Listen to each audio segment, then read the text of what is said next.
Allô, allô, je m'appelle Audrey Pepin et dans cette vidéo, je vais vous montrer les fonctionnalités de base afin de rapidement et simplement pouvoir faire votre propre projet de jardin dans l'application Tisane et Jardin. Suivez-moi. Dans cette vidéo, nous allons voir ensemble comment créer son premier jardin, comment le choisir par défaut, comment utiliser les outils de base, c'est-à-dire comment on va se déplacer, faire des zooms, des agrandissements, utiliser les outils de multisélection pour dupliquer ou reproduire à la façon de miroir les objets. On va également créer des surfaces selon nos dimensions, peu importe que vous travaillez dans le système métrique ou impérial. Naturellement, on va ajouter des plantes au jardin et on va d'ailleurs choisir la stratégie d'implantation, c'est-à-dire est-ce que vous voulez faire des semis intérieurs, est-ce que vous voulez faire des semis directs, est-ce que vous allez acheter les plantes et tout simplement les transplanter au jardin ou si vos plantes sont déjà existantes et bien vivaces dans vos jardins. Finalement, on va gérer un peu toutes ces surfaces-là à l'aide de calques qu'on va pouvoir renommer et définir la couleur des surfaces qui appartiennent à un calque. Donc, j'espère que ça vous intéresse. Si oui, on va continuer la vidéo ensemble. En phase bêta, nous mettons rapidement à jour l'application. Et les vidéos peuvent parfois ne plus représenter tout à fait la réalité. Des fois, vous allez voir qu'on remplace des séquences de la vidéo par des nouvelles séquences. Ça explique un peu le ton saccadé que ça peut donner. Dans d'autres cas, on affiche un petit message bleu pour indiquer que ça a changé, ou encore, on affiche un lien vers une courte vidéo à jour qui explique plus en détail cette fonctionnalité. Merci de votre compréhension. On peut voir que j'ai ouvert l'application et que je suis loguée puisque la petite fleur est en couleur. Lorsqu'on n'a aucun jardin de défini par défaut, Tisane et Jardin me demande si je veux créer un nouveau jardin ou si je veux ouvrir un jardin existant. Aujourd'hui, on va créer un nouveau jardin qu'on va appeler Démo.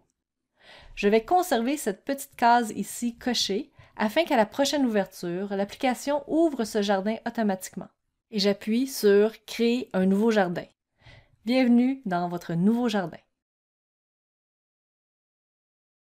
Dans mon plan de jardin, je peux me déplacer en appuyant et en conservant le bouton de gauche de la souris appuyé. Pour agrandir, ce qu'on appelle zoomer, il suffit d'utiliser la molette.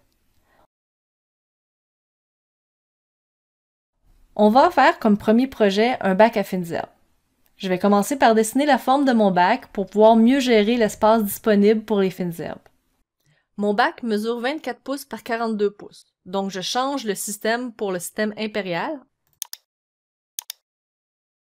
Puis, je vais à l'onglet Surface, puis Ajouter un rectangle.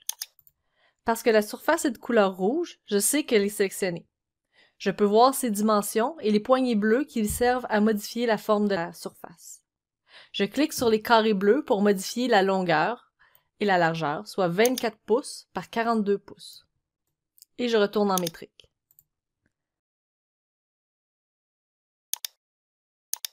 Je suis maintenant prête à ajouter des fines herbes à mon bac.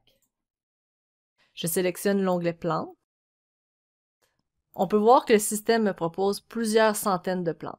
Je pourrais les parcourir une à une ou encore utiliser les filtres pour réduire mon choix. Ici, je vais utiliser la recherche par nom. Je tape ciboulette dans cette case. Puis, ajouter au jardin. On voit que la surface qui représente la ciboulette est sélectionnée, car elle est rouge. Pour la déplacer, je clique avec le bouton gauche de la souris et je la dépose à l'emplacement voulu. Lorsqu'une surface est sélectionnée, la carte de la surface s'affiche dans l'onglet Surface du panneau de droite. La surface prend le nom de la première plante assignée. On voit la liste de toutes les plantes associées à la surface avec leur couleur. L'icône Calendrier, ici, nous invite à définir notre stratégie d'implantation de la plante. On peut cliquer sur le calendrier pour définir la stratégie de la plante en question. Les stratégies offertes peuvent varier selon les plantes, et les tâches proposées par Tisane et Jardin seront déterminées en fonction de la stratégie choisie. Par défaut, Tisane et Jardin sélectionne toujours la première stratégie disponible. Si, comme dans mon cas, la ciboulette existe déjà parce qu'elle avait été plantée l'année dernière, je choisis In situ. Lorsqu'une plante a le statut In situ, ça veut dire que Tisane et Jardin ne me donnera aucune tâche en lien avec l'approvisionnement ni les semis de la plante. On va repositionner notre plan de ciboulette dans le coin à gauche et on va tout de suite le dupliquer parce que j'ai plusieurs plans dans mon pot.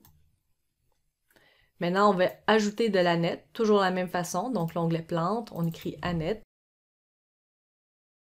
Ajouter au jardin. Et on va le poser dans le coin droit du jardin. On va également le dupliquer 2 fois pour faire le coin. Maintenant, je veux réutiliser ce même assemblage de l'autre côté du jardin en miroir. Donc, on va utiliser l'outil Multiselect. On va sélectionner nos 5 plantes et on va faire dupliquer. On va utiliser l'outil Miroir horizontal et Miroir vertical. Et on va les placer dans le haut de notre bac à fleurs. Maintenant, on va ajouter du cerfeuil, toujours de la même façon. Ajouter au jardin. On va le placer en bas dans le trou. Puis du basilic Genova.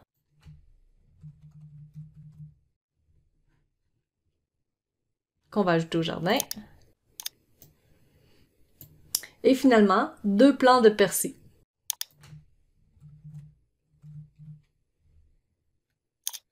Qu'on va également dupliquer pour terminer notre bac à fines herbes.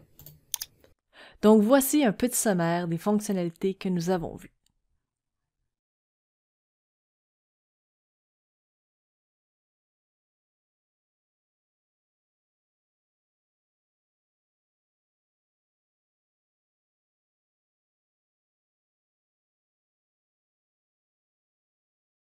Je vais maintenant glisser un petit mot sur les calques.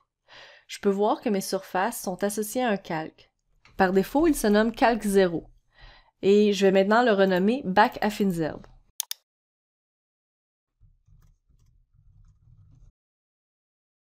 En changeant le nom du calque, je vois que la surface qui délimite mon bac, qui était jadis appelé rectangle, est renommée bac à fines herbes. Je peux aussi changer la couleur du calque, en haut.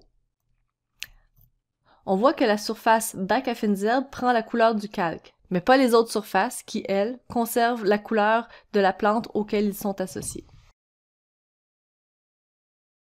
Et voilà, félicitations! Vous avez réussi à dessiner votre premier bac à fines herbes. Suivez-nous dans les prochains tutoriels et à très bientôt!